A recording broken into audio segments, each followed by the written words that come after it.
Happy Thursday, everybody. Dr. Corey here. We are going to go over part 2 of cravings. Okay. So remember we talked about last time, we talked about the mechanism of cravings. So if you don't remember, go back and watch that old video.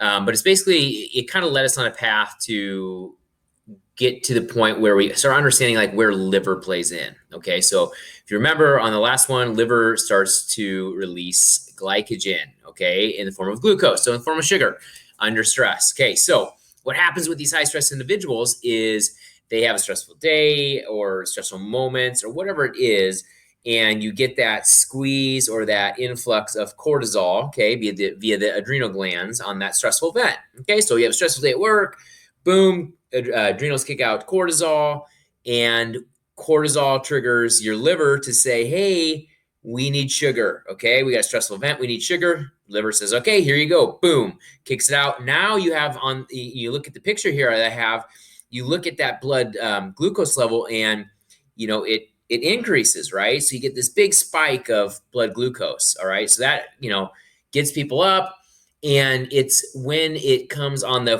flying downside. All right, so when it comes on that downside, that's where the cravings start.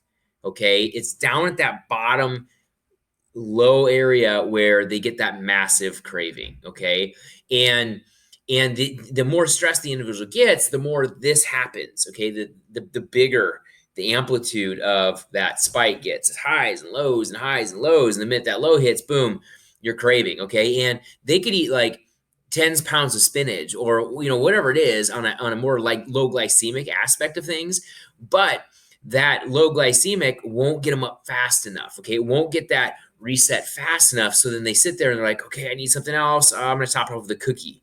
And then boom, the cookie gets them there. Okay. And then innately they're like, okay, their body knows what is going to get that spike back up. Okay. So it's those processed carbohydrates.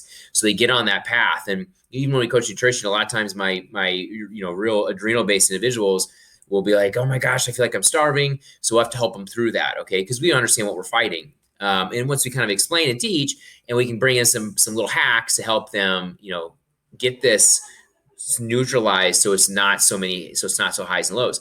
Once you win that battle and you start to get just these slow curves or like this, you win. Cravings go away, your body is happy, and you're playing within the normal range, and everything's golden. So that is how craves work, and that's why you get those cravings. Okay, there's also some herbs you can bring in. We've got a couple products, one called Crave Curb I really like.